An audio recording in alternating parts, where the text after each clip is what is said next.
यज्ञ के शुरुआत में इन दादियों ने लगातार 14 वर्ष तपस्या की। परिणाम स्वरूप दादी जी के मुखमंडल पर वह दिव्यता और पवित्रता का आभा मंडल बहुत स्पष्ट दिखाई देता था। योग में बैठते समय दादी जी पूरी तरह से उस परमात्मा के प्यार में निमग्न हो जाती थी। इस महान तपस्या और योगाभ्यास ने ही दादी जी को इतने ऊंचे स्थान पर पहुंचाया। संस्था में दादी जी के भविष्य के पाठ को ब्रह्मा बाबा ने पहले से ही जानकर उन्हें महत्वपूर्ण जिम्मेदारियां सौंप दी और उन्हें प्रशिक्षित भी किया। ब्रह्मा बाबा की हर आज्ञा को दादी जी ने उस शिव परमात्मा का आदेश मानकर संपूर्ण निश्चय के साथ जीवन में उतारा और सदा हाँ जी का पाठ पक्का किया।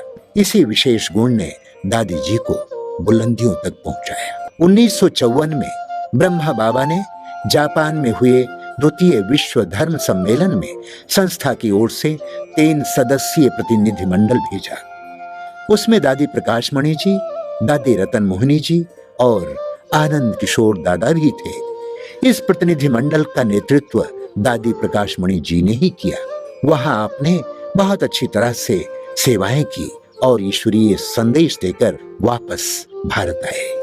विश्व नाटक की भावी योजना के अनुसार 18 जनवरी 1969 को ब्रह्मा बाबा ने अपनी संपूर्ण कर्मातीत स्थिति को प्राप्त कर इस स्थूल देह का त्याग कर दिव्य फरिश्ता रूप में सूक्ष्मतनवासी बन गए। देह त्याग से पूर्व ब्रह्मा बाबा ने दादी प्रकाश मणि जी के हाथ में अपना हाथ दिया और शक्तिशाली दृष्टि देते हुए उस दृष्टि द्वारा ही अपनी सर्व शक्तियां दादी जी को समर्पित कर दी। उसी दिन से इस ईश्वरीय सेवा का उत्तरदायित्व दादी प्रकाश मणि जी के कंधों पर आया।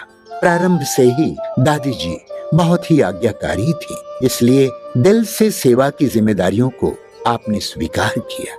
इस प्रकार 1969 से लेकर 2007 तक यानी 38 वर्ष दादी प्रकाश मणि जी ने इस संस्था की मुख्य प्रशासिका के रूप में कार्यभार संभाला।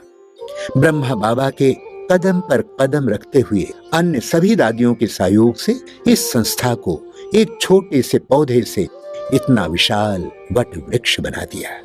दादी जी के समर्थ नेतृत्व में इस ईश्वरीय विश्वविद्यालय का 130 देशों में 8000 से भी अधिक सेवा केंद्रों तक विस्तार हुआ।